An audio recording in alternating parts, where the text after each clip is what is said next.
Hey guys, welcome back to the AR YouTube channel. और ये video देखिए, ये फुटेज है 13 मार्च 2025 की। अमेरिकन एयरलाइन फ्लाइट 006 में आग लग चुकी है। पैसेंजर्स इधर उधर प्लेन से बाहर निकलने की कोशिश करते हुए दिखाई दे रहा है। ये हादसा डेनवर एयरपोर्ट में हुआ और ये तस्वीरें दिखाती है कि कितनी लापरवाही की गई सेफ्टी को लेकर। वो तो अच्छा हुआ कि आग पर काबू पा लिया गया, नहीं तो हमें एक बहुत बड़ा प्लेन हादसा देखने को मिल सकता था। क्या है पूरी कहानी, आइए समझते हैं विस्तार से आज के इस वीडियो में। कोलोराडो स्प्रिंग्स एयरपोर्ट 13 मार्च 2025 शाम के करीब 4 बजे अमेरिकन एयरलाइन फ्लाइट 1006 उड़ान भरने की तैयारी कर रहा था। ये एक बोइंग 737-800 मॉडल का प्लेन था। इसमें 172 पैसेंजर सवार हो गए। वहीं 6 क्रू मेंबर्स थे, जिनमें से 2 पायलट थे। दोनों पायलट का नाम अभी तक पब्लिक नहीं किया गया है। इस प्लेन को Colorado USA Dallas fort worth international airport जाना था। उड़ान के बाद ये अपने डेस्टिनेशन की ओर निकल पड़ा।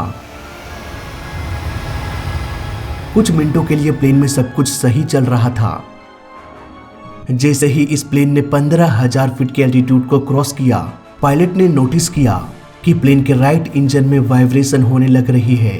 पायलट ने तुरंत डिसीजन लिया कि हमें प्लेन को डाइवर्ट करना पड़ेगा।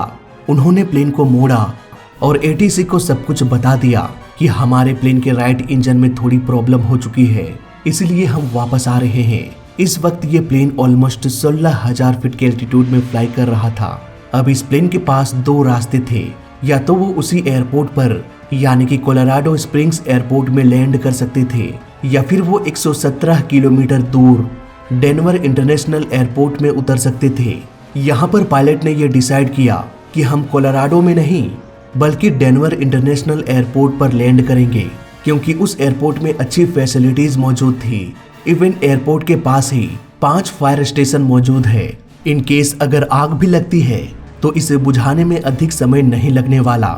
कुल मिलाकर कहा जाए तो डेनवर एयरपोर्ट में लैंड करना एक अच्छा डिसीजन था। अब प्लेन धीरे धीरे डेनवर एयरपोर्ट की ओर बढ़ने लगा। करीब आधे घंटे बाद ये प्लेन आराम से लैंड कर गया। अब तक भी खतरे की कोई घंटी नहीं बजी थी। लैंडिंग के बाद ये प्लेन धीरे धीरे स्लो डाउन होता गया। अब तक भी पायलट ने किसी भी इमरजेंसी की घोषणा नहीं की थी। ATC को भी आइडिया नहीं था कि आने वाले कुछ मिनटों में क्या होने वाला है। स्पीड स्लो होने के बाद ये प्लेन रनवे को छोड़कर टैक्सीवे के रास्ते में मुड़ गया और धीरे धीरे ये अपने गेट की ओर जाने लगा, जहां इस प्लेन को पार्क किया जाना था। अब तक यहाँ पर फायर फाइटर्स की गाड़ियां भी नहीं पहुंची थी, क्योंकि अभी तक कोई इमरजेंसी की घोषणा ही नहीं की गई थी। प्लेन अभी टैक्सीवे के रास्ते में ही था, तभी राइट साइड के इंजन से धुआं निकलने लगा। देखते ही देखते ये धुआं इतनी बढ़ गई कि इसे दूर से भी देखा जा सकता था। अब भी ये प्लेन टैक्सीवे से होते हुए अपनी गेट की ओर बढ़ रहा था। जल्दी जल्दी इस प्लेन को पार्क किया गया। इसके बाद इमरजेंसी एग्जिट डोर को ओपन कर दिया गया।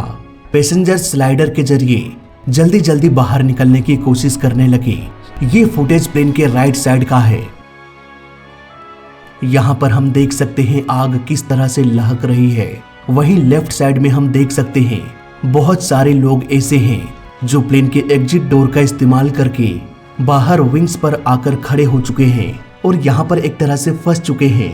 देखो, बोइंग 737-800 के मॉडल में कुल 6 इमरजेंसी एग्जिट डोर होता है। 2 आगे की ओर, जिसमें कि दोनों डोर में स्लाइडर लगा होता है, और 2 पीछे की ओर टेल में भी होता है।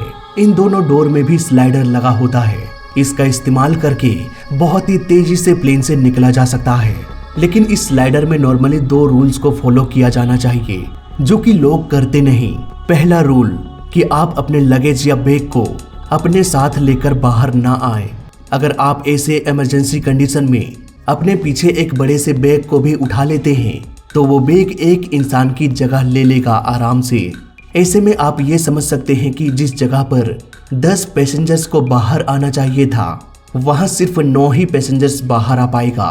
आपके एक बैग की वजह से किसी एक इंसान की भी जान जा सकती है। दूसरा नियम यह है कि जो प्लेन में फीमेल्स होती है वो हाई हील्स ना पहने। हाई हील की वजह से वो तेजी से निकल नहीं पाएंगे। इससे पीछे वाले लोगों को भी देरी हो सकती है। इवन कुछ हील्स नुकीले भी होते हैं। अगर स्लाइडर में किसी तरह से लग गया तो वो पंचर भी हो सकता है। ऐसे में वो तो बच जाएगी लेकिन बाकियों को ले डूबेगी।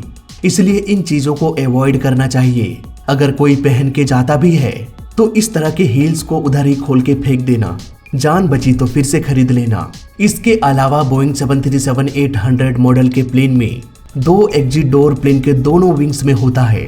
2 मतलब 1 साइड 2 इमरजेंसी एग्जिट डोर, यानी कि टोटल 4 इमरजेंसी एग्जिट डोर होता है प्लेन के विंग्स में। यहाँ से भी इमरजेंसी केस में निकला जा सकता है, लेकिन इसका सबसे बड़ा डिसएडवांटेज ये होता है कि विंग्स में कोई स्लाइडर नहीं लगा होता। यहाँ पर आपको रस्सी से उतरना पड़ेगा। अब आप कहोगे कि भाई रस्सी कहाँ मिलेगा? तो देखो, ये रस्सी प्लेन के इमरजेंसी डोर में ही होता है। हर डोर में आपको एक रस्सी का बंडल मिल जाएगा। प्लेन के विंग में एक छोटा सा होल होता है, इसी होल में उस रस्सी को अटैच करना पड़ेगा। इसके बाद झूलते हुए प्लेन से नीचे उतर जाओ। ऐसा करने में फ्लैप्स भी मदद करता है।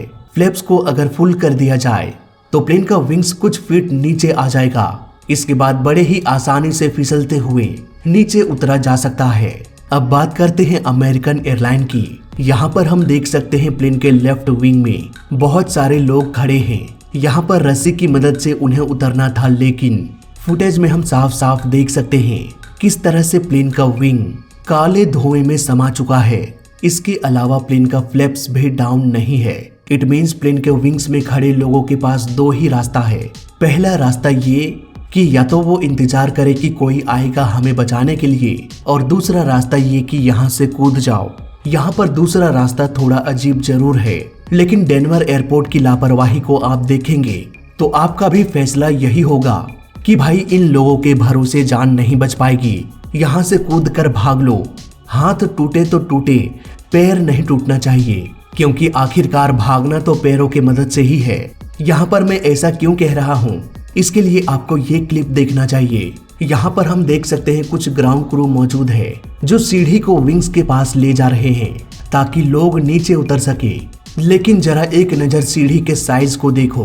प्लेन के विंग्स की ऊंचाई कम से कम 15 फीट तो जरूर होगी, और इन सीढ़ियों को देखकर लगता नहीं कि पैसेंजर्स उतर पाएंगे। ये सीढ़ी विंग्स के हाइट का आधा भी नहीं है।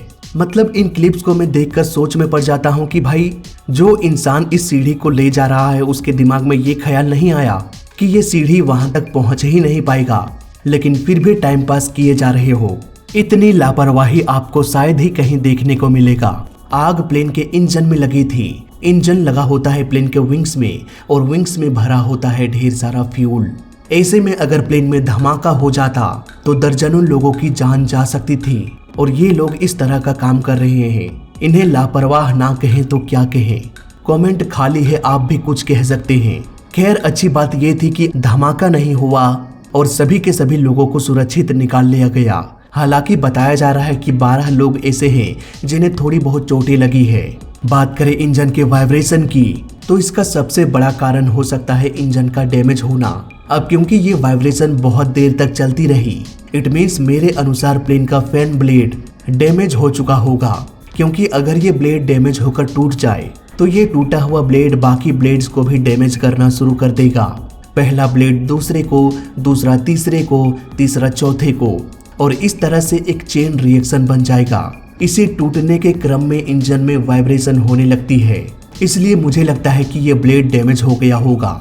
हो सकता है ये पंछियों के टकराने से हुआ हो, या फिर ये पुराना हो गया हो। इवन इन ब्लेड्स को समय समय पर बदलना पड़ता है। अगर इसे बदला गया तो उन्होंने इसे ठीक से फिट किया या नहीं, ये भी एक कारण हो सकता है ब्लेड के टूटने का।